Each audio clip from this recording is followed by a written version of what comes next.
in 2012, like this was January of 2012, we went full time. Like I got fired from my job, and Eric, he decided like he wanted to come along for the ride and just do it. So that's when we really got started. We had done some sales, but until then it was just kind of like a moonlight gig. But once it became our like full time job, it was that was what we had to rely on. So we had to get out there all the time. In that first year, like we did almost $1 million in sales, I think. Hey, what's going on, everybody? Steve here, Raiken Profit over at RaikenProfit.com. Coming back to you with another video. I'm here in Corbin, Kentucky with my good friend Dan. What's going on, brother? Not much, brother. So Dan and I, we've done quite a few videos in the past. I've had them on my channel. And what's really cool is Dan came from the eBay world. He came from the retail arbitrage world. And this was probably, what, 7, 8, 9 years ago? Maybe farther than that? As far like I started doing eBay in college, and I actually developed a pretty strong little eBay store for video games. Like I carried the SNES games, NES games, like and did really well with it. And then eventually I got a job and just didn't have time to keep up with the eBay store. And then I remember how we got started with Amazon. The CFO of our company came in one day and he was talking about how well he was doing with Amazon. And I remember just being so resistant because I remember how much work eBay actually was. Like answering questions all the time, packing and shipping orders. Like it was just, it was more than I knew I could handle. Like while I'd done well in the past, it's just like I didn't feel like I had the bandwidth to just do it again. And that's whenever he like told me about FBA and the fact that Amazon packs and ships your orders and does the vast majority of customer service. And I was like, oh wow, because I remembered how profitable and fun it actually was to get out there and buy stuff. And then there was the whole problem of I just had no idea how to acquire products. And eventually, after he told me about it the first few times, and he finally came in and he gave his actual notice. And this guy was making well over 6 figures. Wow. And I remember I was like, what are you doing? Are you like moving or something? And he's like, no, man, I'm just making more money on Amazon now than I do in my actual job. And that's whenever he like really, I started trying to dive in and learn more about it. And he took me out to Walmart, and I remember that first experience, like going through and scanning stuff. And he was like, I ran across that first item, and it was like a Disney car. I think it was Shu Todoroki. Oh wow! The Disney cars, like the Disney cars too. And it was like $3.36 at Walmart at the time. And it was $15 on Amazon. And I was like, no way. How is this possible, you're thinking? Right, like no way anybody's actually paying $15 for this little Doesn't make Disney sense, car. You think. And he was like, no, just try it out, man. Just buy a bunch of them. He's like, what are you going to spend, $30? To give it a shot. So we did.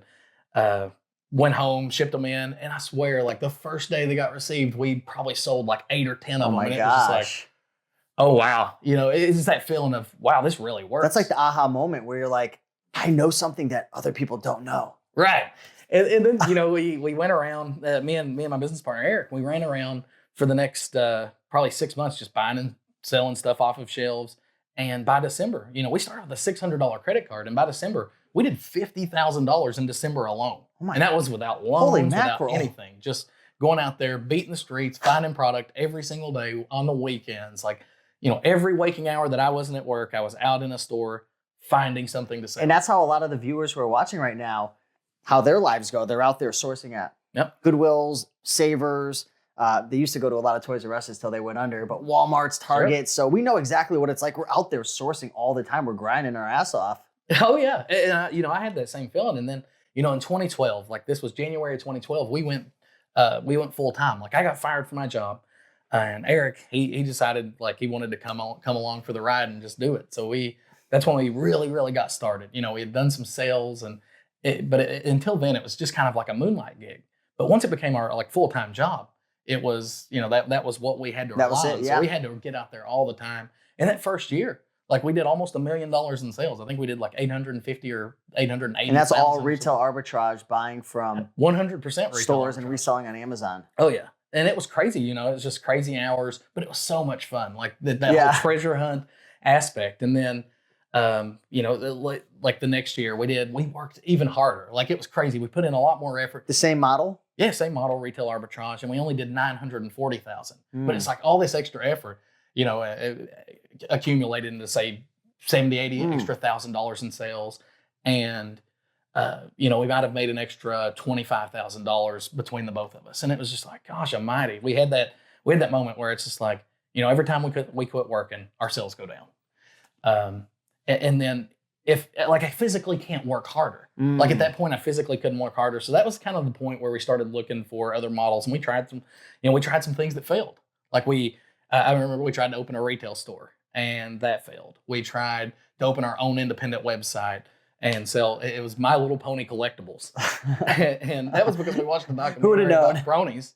And that one actually didn't do terrible. Like we sold some stuff, developed a little customer base, and sold that property off. I mean, we didn't really make any money, but we kind of learned a lot of cool things that we didn't know. And then we tried our hand at private label, and I know a lot of people go that route on Amazon.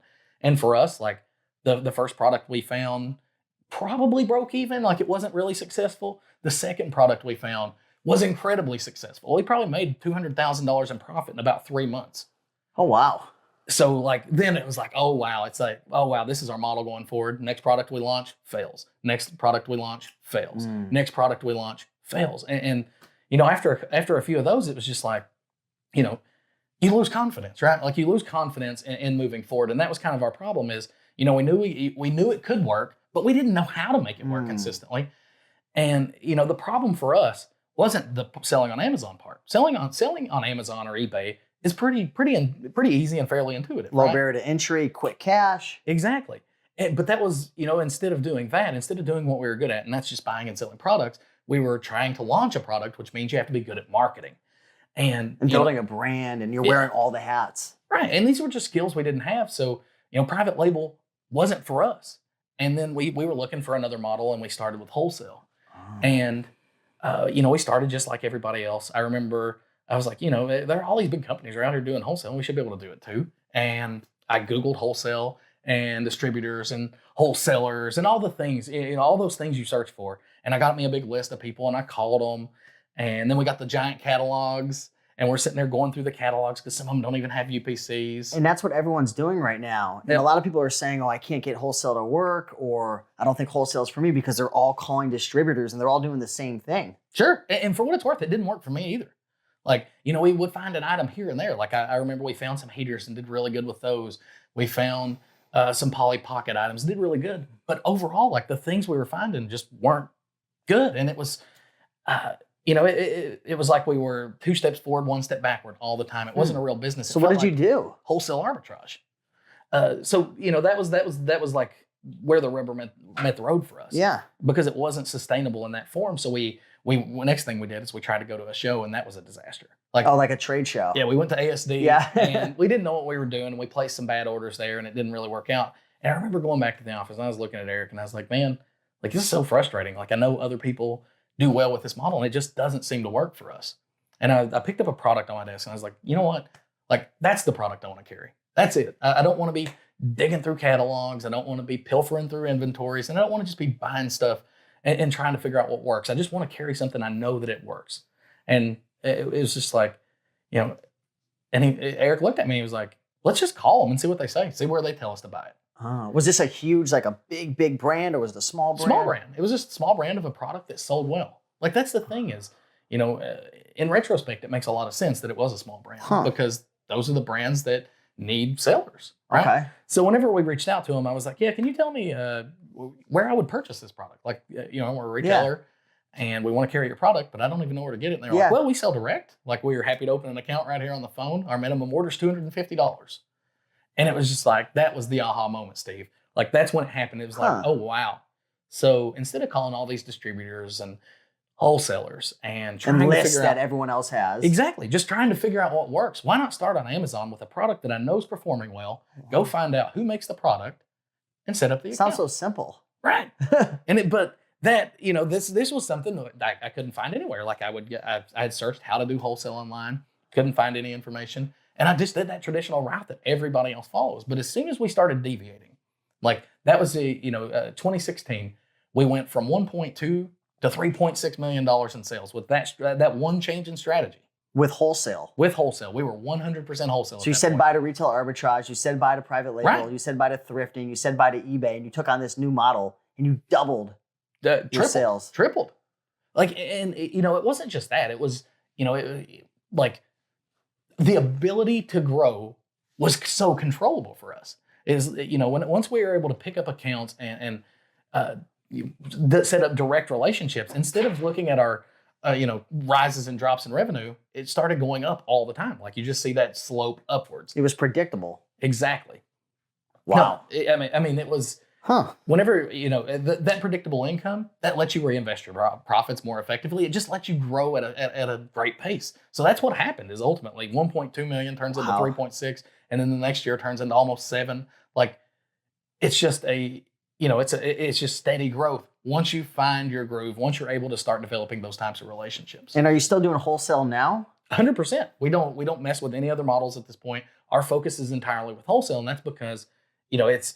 We found that niche, right? Like we found that place where we focus on working with brands and companies that we can actually help. We develop real relationships, and we don't have turnover on our accounts. Like it's not like I'm going out and having to find new products every day. Like the products that we've carried, a lot of them we've carried for 3 years or 4 years at this point. And we're at Dan's office right now with his team, and you guys have like 7-8 people here right now. I just talked to your CFO, and I was asking him. I said, I want to bring some real stats to this video, Sure. And he said that you guys have done over $22 million in sales to date right now, and that your profit margins are over 20%, nearly 24% profit margins, which is fantastic. It might have been even higher than that. I'm not sure, but it was over 20% for sure. That's pretty incredible, man. No, I mean, that's the thing is, before we started with wholesale, and I think one of the things that kept me or had me reluctant to start is I just believed all the myths, right? Like number one, that you have to have tons of money to get started. We didn't have $500,000 or a rich uncle. Everyone says you need like 15, 30, 50,000 to start wholesale. Right. Whenever we got started with about $2,000. And, that's what we tell people is, the vast majority of orders that we encounter, if you're working with the right companies, are between $250 and $500.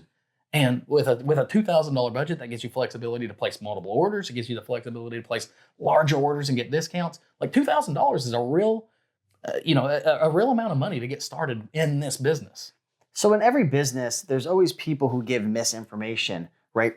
The same in wholesale margins are small. Yeah. Like, that's whenever you're talking about our margin, 24%. And bear in mind with these accounts, like I'm not having to go find the product. I don't even touch it. Yeah. Like it's crazy. Our staff makes a call once a month and says, hey, we'd like to place an order for this much. Here's how your product performed over the past month. And they'll share some information. But past that, they ship it to our prep center. Yeah. The prep center processes it, sends it to Amazon.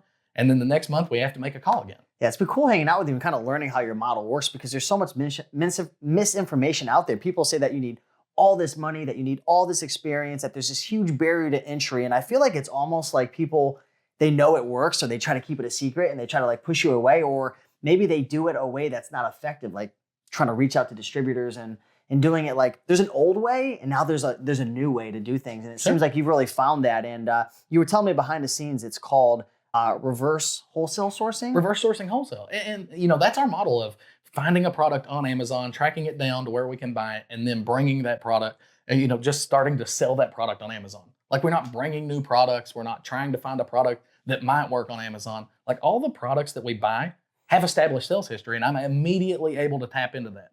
Oh, and a matter of fact, this is probably the perfect time. If you guys want to learn like more about the wholesale sourcing method, you have a free guide that you created. It's called Wholesale. I think it's just Wholesale 101 guide. Yeah. And you also have a guide that's called Product Sourcing Checklist, 100% free. Yeah. So these guides, I'll put a link down below for you guys if you want that. So the wholesale sourcing guide, what it does is it takes you step by step through our model, just to make it easy to understand.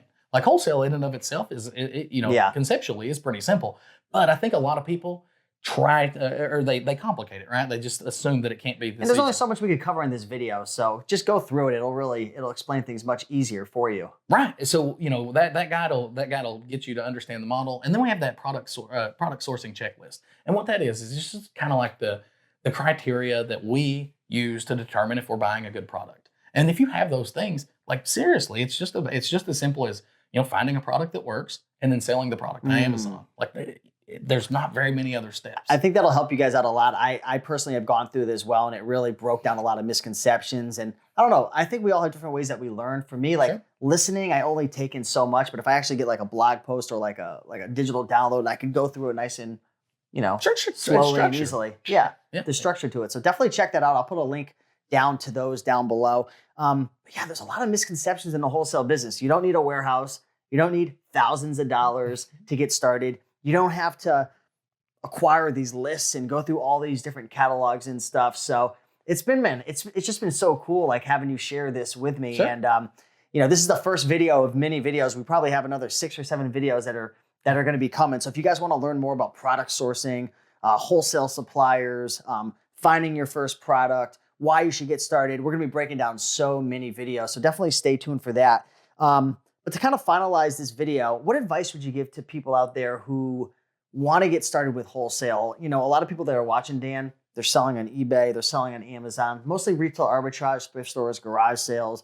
And, we make good money, but the problem is a lot of us are only making $1,000 to $5,000 a month, and we're out there hustling our butt off all day long. We're having to go to these thrift stores, which are jacking the prices up. There's more competitors that are coming in because of smartphones, and it's just such a low barrier to entry that we're having a hard time scale. We're having a hard time having predictable income on a regular basis. And we're trying to find a way to have products come to us, to scale our business, to be able to make semi-passive income in a sense. And I say semi because there's nothing that's truly 100% passive. And man, what advice would you give the people who want to start wholesale besides, get the free guides and stay tuned for more videos? Realistically, that's the best place to start, honestly, is, think about it from this perspective.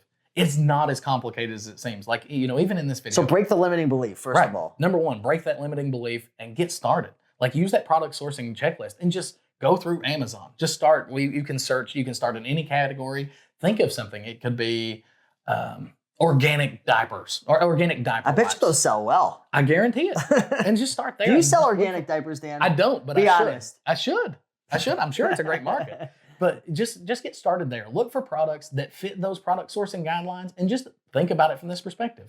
Like, if I can find a product, the next step is contact the manufacturer and set up an account. And then it's just selling the product. Like, it's, the barrier to entry on this model is so easy that to get started or to even find out if it's possibly a model for you is literally just a few clicks away on your computer. So that's the first advice I would give anybody is, whenever the opportunity came to us, that was the thing is we just jumped on it and we really tried to get as much mileage out of the model as possible. Sure.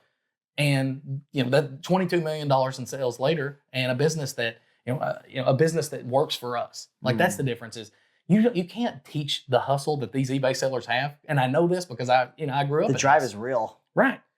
But there is an easier life out there if they're willing to try it. You just got to be willing to look and start to think about how to set up a business that works for you. Cool. Hey, Dan, man, this was awesome. And hopefully this video not only motivated and inspired you guys, but educated you and maybe built some awareness around something that you didn't even know existed. Sure. So Dan's living proof of that. He's been where you guys are, from selling on eBay to retail arbitrage to now running a multi-million-dollar Amazon business that doesn't run out of a warehouse. It's all running out of prep centers. And we're going to talk more about that in videos and how he's like running a pretty semi-passive Amazon business. But yeah, stay tuned for more videos, guys. If you enjoyed this video, do me a couple favors, like, comment, and subscribe. If you want to get that product sourcing checklist and that wholesale 101 guide, it's 100% free, no strings attached. Go down below. I'll put some links for that. But until next time, we'll send you an email or stay posted on YouTube for more videos, and we'll keep teaching you some cool stuff. So appreciate it, and see you in the next one. Peace. Hey, what's going on, everybody? Steve here, Raiken Profit over at RaikenProfit.com, coming back to you with another video. And today we have a really cool story that you guys are going to want to stay tuned in for. I am here with my friend Jerry Ballup, and Jerry and I have known each other for probably 3 or 4 years now. I still remember meeting him. I think we were in, I want to say it was either Vegas or Miami. I don't remember, but you were with your mom, and I had heard about your story, and you were doing retail arbitrage. And I think at the time you were doing like 20 grand a month or something. You could correct me if I'm wrong once we jump in, but probably around there. Yeah. He's actually a member of the Green Room. We've known each other. We've met up a couple times, and actually got to go see his mom's warehouse and get to just learn more about Jerry and like the business, the family business and stuff. But yeah, Jerry's on the show because he went from literally, doing retail arbitrage, thrifting. I think you've even done OA to now running a wholesale business. 75 to 85% of his sales come from wholesale right now, I believe. And he did around $300,000 sales in Q4. mostly from wholesale. So it's really cool to just kind of introduce Jerry and hear his story. And like, I'm not even 100% up to date with all the things that are going on with him. So that's a little intro, but this is going to be fun. What's going on, Jerry? Hey, Steve, how are you? Doing fantastic, man. Like I was saying before the show, I thought Bonafide Hustler came on the video. You guys are looking very similar with the long hair. Nah, he's got trash hair, doesn't get any sales. I got better hair and better sales. Dude, so it's great to have you on the show, man. 20 years old, Jerry Ballup. What's been going on, man? How in the world did you get into wholesale? Maybe you want to tell a little bit about your story and how you got started and just the transition, because when you told me your sales, I was really impressed, man. I didn't know you came that far. Yeah, so like many other people, I started with thrifting and going to garage sales, then started doing RA. And at a certain point, I was like, oh, I keep hearing about wholesale on these trade shows. Let me check it out. So during my senior year of high school, I decided to skip a whole week of school and just fly to Vegas. And from there, I just started dipping my toes in and learning how the process goes to now just being around 75, 80% wholesale items in my inventory. Wow. And how are you getting your wholesale items? Because there's a lot of different models that people go about. There's people who buy lists. There's people who do reverse sourcing, build relationships with brands. There's trade shows, ASD. There's so many different models. What specifically, when you talk about wholesale, what's your style or your model? My main style is a lot more riskier than other types of wholesale, which is doing buyouts. So I'll go to trade shows. I'll meet the different distributors for items. And if they have a good item, I'll say, oh, okay, what's the pricing? Oh, maybe $15 an item. What's the pricing if I buy everything, which may be a couple hundred units to a couple thousand units. And from there, it'll give me better pricing, and I'll be the only seller on the listing because of that. Interesting. So what type of products are you typically looking for? When you're walking around, what catches Jerry's eye? What's something that you see and you're like, okay, this is an opportunity? Because of my experience with RA, there's certain items I'll see that, hey, I haven't seen this on the Target shelves in over 12 months, but this distributor still has 1,000 left. That'll be one of the things that pops out of my mind. Other items is if they let you touch the products, you can sometimes see the manufacture date on the bottom. And if it's more than 2 or 3 years old, I know that's a discontinued item by then. And from there, that's when I start talking. So for me, rank doesn't really matter as much as the competition and what's the selling price. Interesting. Okay. And is that the only type of wholesale that you're doing, is the buyouts, or are you doing any other types? I don't know. Buyouts, that's the stuff I do to maintain my sales for a long time, but also do smaller purchase quantities for testing the market and others that have more competition on the item. Okay, cool. And I think what's cool, Jerry was saying before the show, is you actually brought a couple of products on, some wholesale products that were, and this isn't going to be like a lot of YouTube videos you watch and like the people share like only the wins. You're actually going to share some losers too, right? Yeah, there's winners and losers, and I'm sold out of everything. So, and either discontinued, so there's not really any competition left. So just keep your eyes peeled at the thrifts. All right, so here's one winner from fourth quarter. Captain America motorcycle toy. I think it pulls back and it launches the little shields and everything. This was interesting because I visited one of my wholesalers over Q4. So imagine just 2 Costco-sized warehouses just filled with pallets and pallets of items. And he literally told me after he gave me a small tour, he's, okay, you can walk around, pick whatever you want. If it looks good, we'll talk pricing, and from there you can decide what to do. Wow. So you saw that item sitting there. How many were there? This was an older item of his, so he didn't really have much left, but it was around 75 units. So he was like, I'll just take everything left. And I was checking the Amazon price. It was around $60, lowest FBA. But the rank was terrible, 300,000. And he told me, I'll just take them $18 a unit, take them all. And from there, you can play around with pricing and add clicks and everything. And from there, I sold every unit during Q4. And the one I have on me is a return. So it's all good. What did you do to get the sales going? Were you just relying on the the strength of Q4. And for the people watching right now, if you're not sure what we mean by Q4, that's the fourth quarter, October, November, December.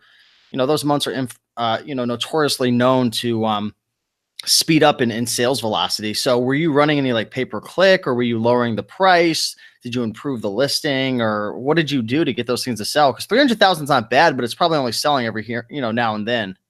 Yeah, 300,000 ranked during off season maybe sells 3 to 4 times a month, but during Q4 it'll probably bump up. But what I noticed was the selling price was $60, $70, so I lowered it down to $50, and from there I started selling maybe 1 or 2 a day. And of course, that was a couple of weeks before Black Friday. After Black Friday hits, I was selling 5, 6 a day. And when I had my last 20 units, I bumped up price and they're still selling. Wow. Interesting. Cool. So that's definitely a win right there. And you were probably profiting, I'm assuming, at 50, 18, probably around like $15, $20. Yeah, $15 a unit, more or less. Okay. Nice. So there is winner number one. What do we have up next for a wholesale product? This one's another winner. This was at one of the trade shows I went to, a Tron Legacy Light Cycle, which was which character? Clue. This one was $5 a unit. So for me, anything that's $5, kind of hard to lose money on. Rank was terrible too. I bought this during off season last year. So this was during March, April. I only bought maybe 30 units. And yeah, I was selling one every week or so, but I was profiting maybe $11 to $12 a unit, so it wasn't that bad. Hey, for something like that with a slower rank, are you shipping? I know you only had 30 units. Are you shipping them all in at once, or are you sending in a couple at a time typically? If it's something that's around 30 units, I'll send them all in just to have some free space around here. But if it's a slower moving item and I have a couple hundred, I'll send in maybe 30, 60 at a time and hold on. Which is similar to a buyout I did last year. Bought 600 of an item. 600? Yeah, not that fast of a seller, but the profits are pretty good. But now I'm the only seller left on the listing and been selling 1 to 5 a day. Wow. But that one I can't share just yet. Can you share maybe what you bought it for, or what you're selling it for? Buy cost was $12. When I was first to market, I was selling them for $40. Then the other sellers started coming in. So then from 40 to 35, 35 to 30, then to around 25, and it maintained that way for a couple months. And then once those guys sold out, I was the last guy left, and now it's selling at $30 all day. Wow. That's really cool, man. Are you using Keepa charts or camel when you're analyzing these deals? Are you, like, for example, I do a lot of e-flip, and during the textbook season, off season, I'll be buying based on the charts and then sending them in for textbook season. Are you doing the same thing? Or are you going more based on gut, just knowing the brand, knowing that Q4 it's just going to spike, or do you have to see like a trend? For me, Keepa's one factor if there's competition on the item. If there's no competition, I'll go with my gut, especially if I know the brand. Like, if it's a Lego item, I'll buy it all day, which I've had success with several wholesale Lego lots, but those don't really come around often. But then there was a recent one, which I consider a loser now, but a winner long term. Spent around $23,000 on 1,500 Lego sets. I thought I'd be the only guy selling it. Turns out my wholesaler didn't get the full amount that was sold. And I guess whoever sold him that 1,500 also sold around 800 to other people. And now they're on the listing, which of course they got a cheaper price. And right now it's break even. So I have to sit on those for a while. So would you say for someone who's new to wholesale and they're going the buyout method like you're doing, trade shows, would you rather go deep or would you go wide? And what I mean by that for the people watching is, if you had $1,000, would you rather spend it all on one product, or would you rather diversify and go with 5 or 10 products to go a little more wide and lower your risk? You know, if you definitely have less than 5K in capital, I'd definitely go wider and deeper. Just because if you buy this one item, the wholesaler tells you there's 1,000 left, you buy 1,000. The wholesalers almost never give you the true quantity they have on hand. So they probably have another 500 they'll give to a person they have a better relationship with and at a cheaper rate. And maybe that guy wants to tank the listings so that you'll lose money, but he's still making money. So it's better maybe to test order with 10, 20 units of every item. And if it's selling good, just go ahead and make the reorder. Awesome. Great advice, Jerry. What else we working with, man? I know you got a couple more things. Yeah, this is one of my losers, which thank goodness during Q4 I sold out of. Marvel Legends, I believe it's the larger series of figures for Captain America. This one buy cost was around $24.50, and at the time it looked good because this figure was selling for $50. So I was like, oh, I'll make a $10 guaranteed profit. And it was one of those situations where the wholesaler didn't give me the true quantity he had on hand, and at the same time I did a small test order, so I was stuck with 50 units. I was hoping the price would go up, but during Q4, I saw it wasn't going up, so I was like, all right, I'll sell it at a loss, but at least I'm getting my money back. Interesting. Okay. Now, how do you know that there's not other wholesalers who have units? Because, you know, they might be telling you the truth, but who's to say there's not another wholesale on the other side of the country with another batch of that product? Yeah, it's always a thing of these kind of closeout type buyout deals. Whoever they're buying them from, like usually if the Marvel figures or other toys, they're buying them directly from Target or Walmart, like they're overstock. Some wholesalers will work closely with these companies to make sure they're getting everything on hand. But like always, it's these companies will say, oh, we have 2,000 on hand when they really have 4,000 or more. Okay. Like even my favorite wholesaler, he's had problems with that in the past, spending over $500,000 on a product just so he can have everything on hand. And the manufacturer had that same amount he sold them. They still had that same amount on hand selling to retailers. So he's been sitting on that item for like 2 years now. So there's definitely some pros and cons to your specific model. I've been interviewing and talking with quite a few other wholesale sellers who are, in the wholesale formula program, or other people who are running this model. Why did you choose to do this model, like purchasing buyouts versus building relationships and getting exclusives and kind of going that route? Because I know you're familiar with Dan and Eric and the wholesale formula model. Any pros and cons or any reasons why you chose your model? Because there's always more than one way to skin a cat. I'm not here to say theirs is better or yours is better or worse or whatever, but I'm just kind of curious what your mindset is on that. I know mine's definitely more risk and more capital involved, but if you have the space, time, and money, definitely do it. This method I prefer because I can spend a certain amount, because I look more at the cost of a buyout than the costs for every order. So if a buyout only costs me $8,000 to $10,000, I consider that pretty cheap, and I'll buy it. And then from there, I have inventory to last me a couple months on end. Versus some other wholesalers where you do smaller quantities every month. They'll respond, but they're not going to give you highest priority because you're not the one spending the most.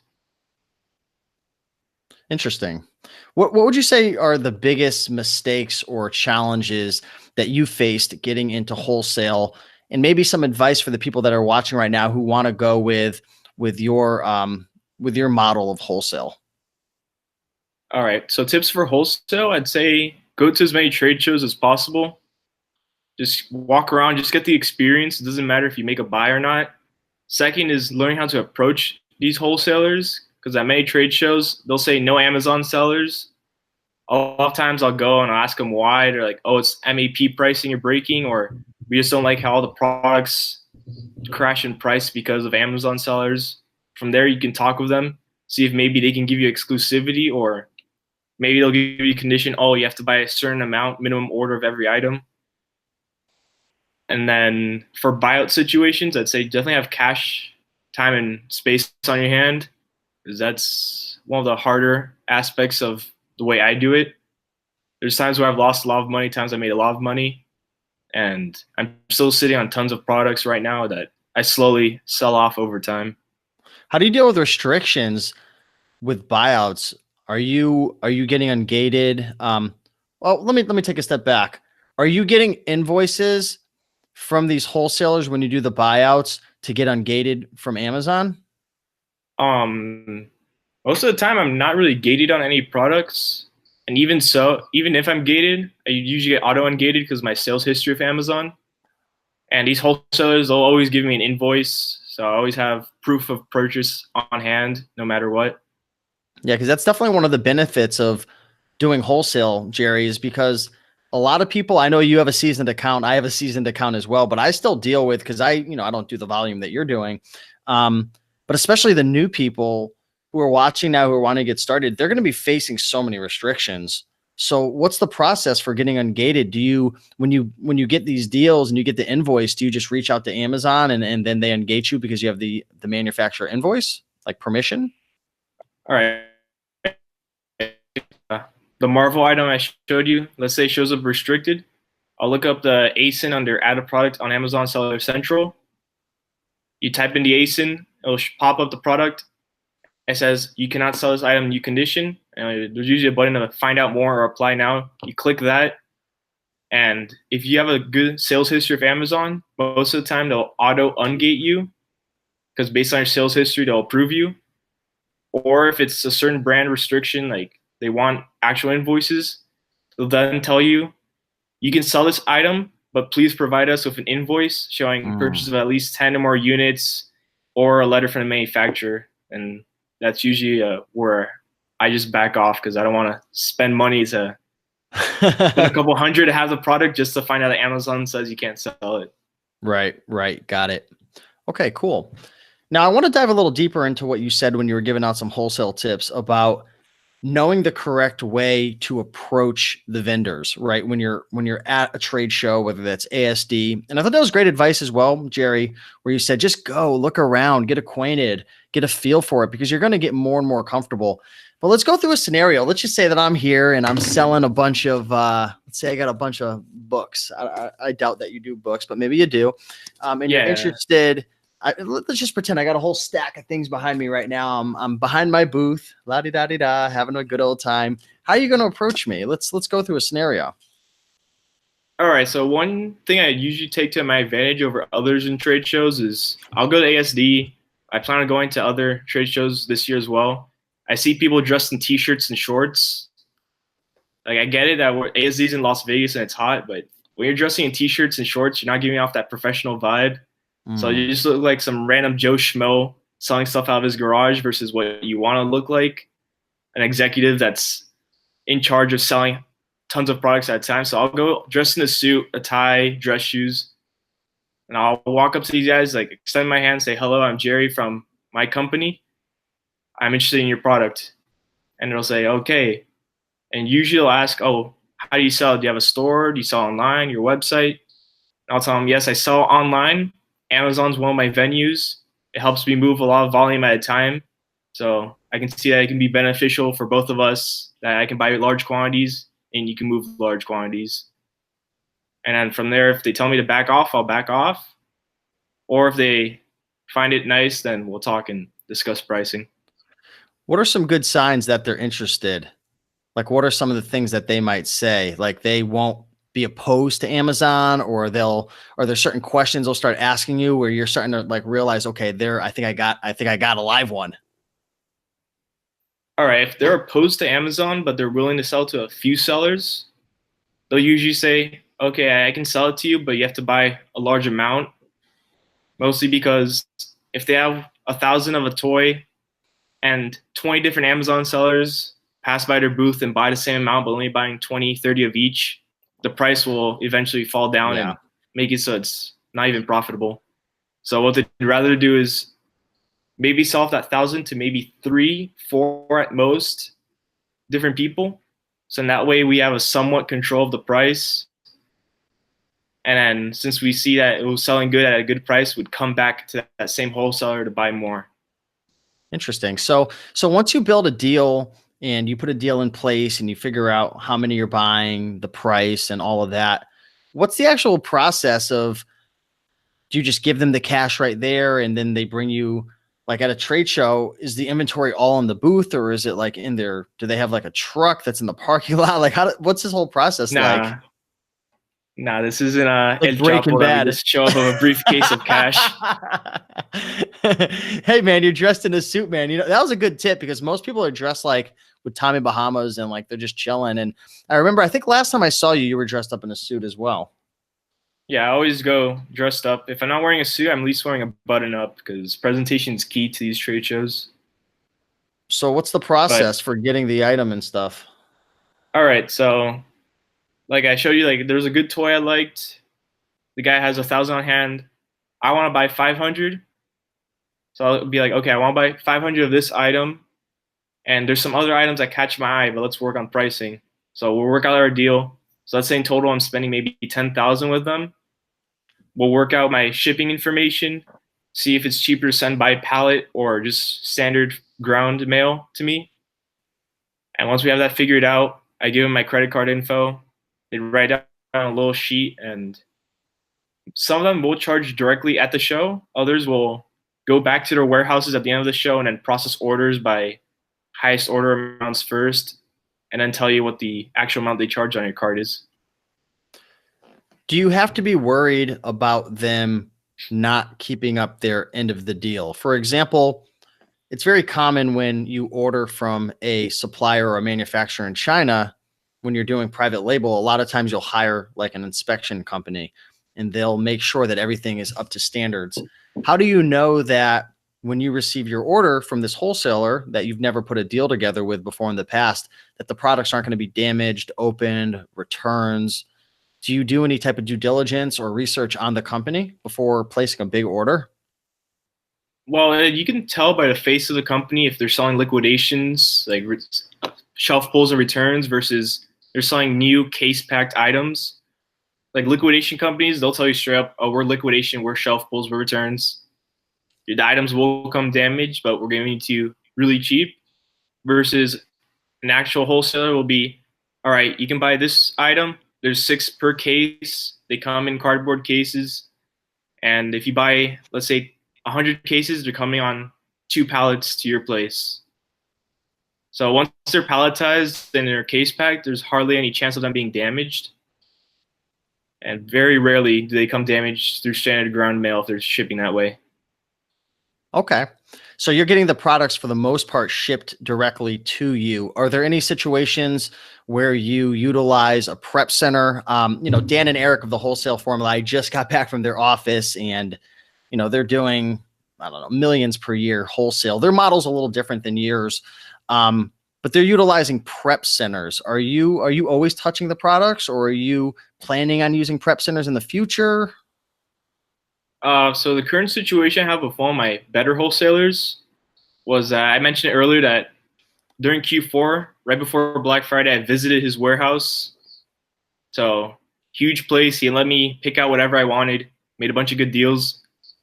He told me that from now on, if I want to have something directly shipped to Amazon, he'll just charge me a flat rate per case. So he says like 50 cents each case to just ship it out for you, and you just pay the shipping and send me the shipping labels to Amazon.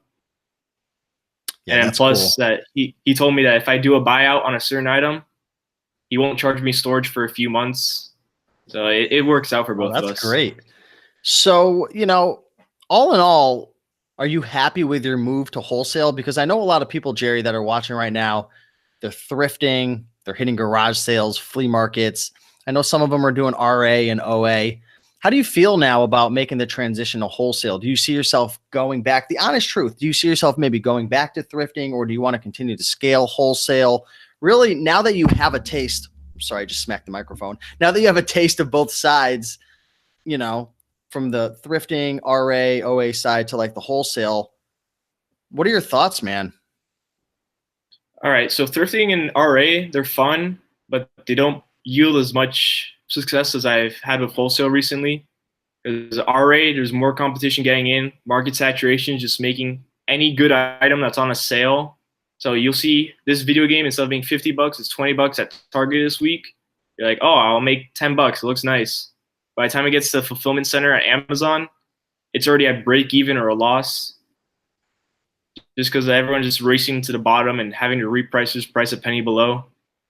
So at this point, I really don't do RA that as much as I used to. I'm just depending more on my wholesale buyouts to provide the income that I have right now.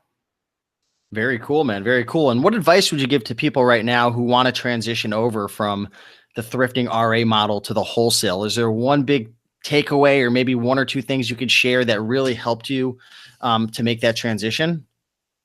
Definitely with thrifting, you can build capital quickly and with a really good margin. And then from there, just start attending trade shows, get an eye out for what these people are selling, how the processes go. You don't have to make money on your first order, just get the experience on you, because failure is always the best teacher.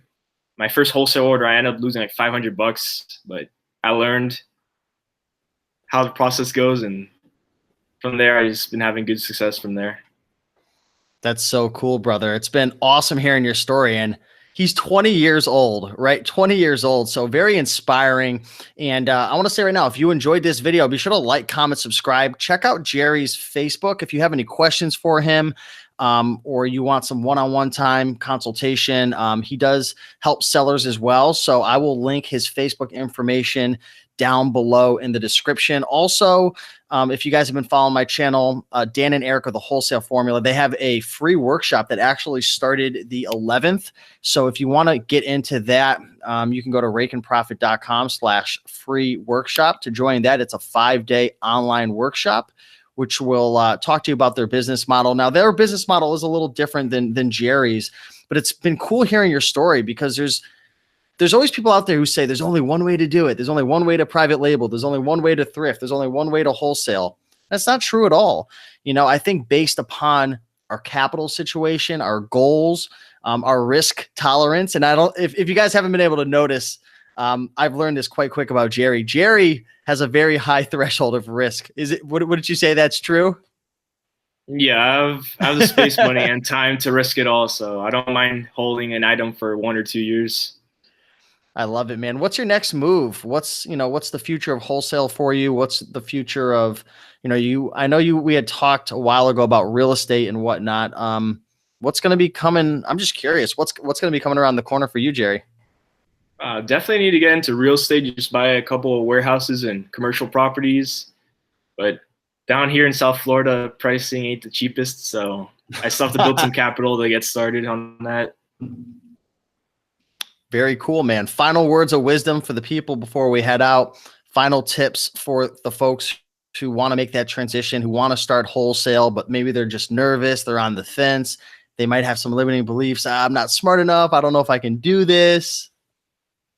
All right. Go out there, risk it, get out of your comfort zone. Don't be worried about failure. Failure is the best teacher. You don't have to reinvent the wheel. Money's to be made out there. Go and get it. I love it. I love it. So if you guys have any more questions, again, Jerry's information will be down below. If you want to hit him up, ask him a question, work together. Again, the free workshop is down below as well. If you enjoyed this video, like, comment, and subscribe. Jerry, appreciate you coming on, brother. And I'm so excited. Thanks for having me on. So excited to see what the future has in store for you, because I've personally known you for, what has it been, 4 years now or so? Yeah, I'm about to enter my fifth year of selling online. Jeez, man, it's just been really cool watching. You were what, 15? What, 15? No, 15 or 16 when you started. Yeah, 15 or 16 when I started. So it's just so inspiring. A fun ride. Do you have any other friends who are doing this? Did you inspire any of your friends, or? I have a friend that's a photographer full time, but his model is very different than what any of us do. Yeah. Well, it's cool, man. Keep up the great work. I appreciate you coming on, brother, and enjoy sunny Florida. Maybe I'll see you in Miami soon. All right. Thanks. Bye. All right. Thanks for coming on. Take care, everybody.